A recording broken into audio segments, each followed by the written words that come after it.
had a few people ask me how to do like basic makeup things, so I'm gonna take it back to the basics and show you how I apply my foundation. One of the most important things for a good foundation application is making sure that your skin is prepped. So I've already washed my face, I've done my skincare except my moisturizer, and my skin is nice and exfoliated. Now I'm going to go in with my moisturizer. I'm using this sunscreen lotion because I've been using tretinoin lately on my skin. This one is from Good Molecules. This is their Sheer Mineral Sunscreen SPF 30. It's a sunscreen lotion, so it feels just like a moisturizer. It also protects my skin from the sun.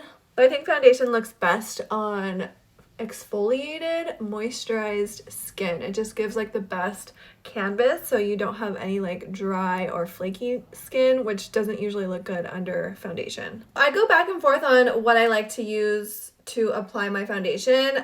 For a long time I only used this foundation brush, but lately I've really been liking beauty sponges. This one is from Uve Beauty. They have the best, softest beauty sponges in my opinion. I think I do have this linked in my Amazon storefront, and this, because this is a good foundation brush.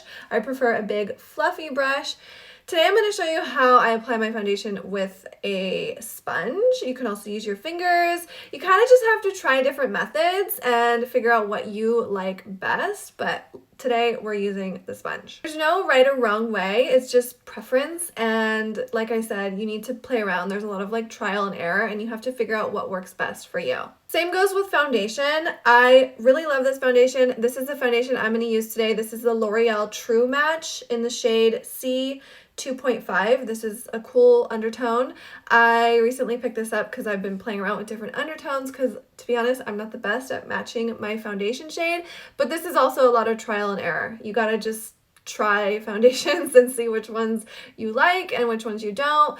I really like this one, but you might try this and you might hate it. So it's really just trial and error, but this is a good one, and I prefer drugstore foundations. So sometimes I'll just pump the foundation directly onto my face, and sometimes I will pump it onto the sponge. Today I'm just gonna do it on my face. I feel like I get more product on my face this way because I feel like when I pump it onto the sponge, it absorbs into the sponge, but who knows? I don't really notice like a huge difference, to be honest. And I just go right in and I'm tapping the sponge. I'm doing tapping motions, okay? I'm not dragging it.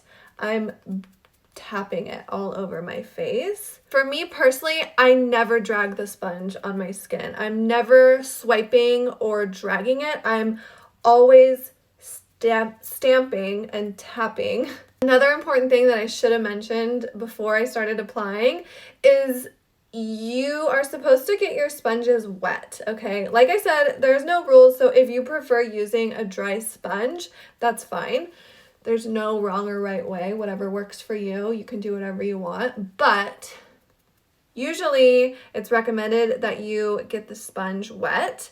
So you want to get it saturated like under the sink and then squeeze it all out so it's like damp. This, I think, is the best way to use a beauty sponge, but there's really no like rules, so you can use it however you want to. But if you've never tried using your sponge damp, definitely try it because I think it's the best way to use a beauty sponge. Another really important thing is I take my foundation down my neck, okay?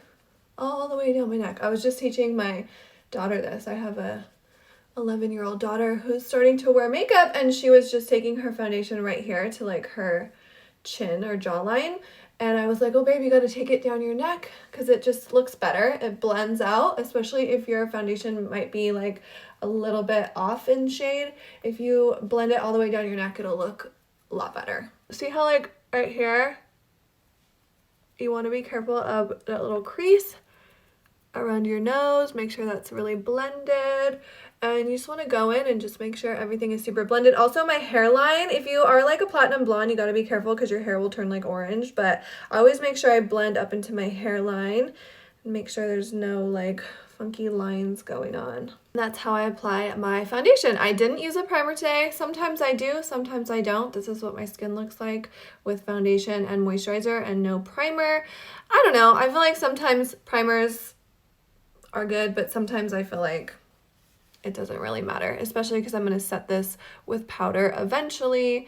But that's what my face looks like after I apply my foundation with a sponge. If you have any questions, let me know. I'm gonna do a couple other like makeup basics videos because I realize that people want that. And it's important to not skip over the basic steps because not everyone knows the basic steps.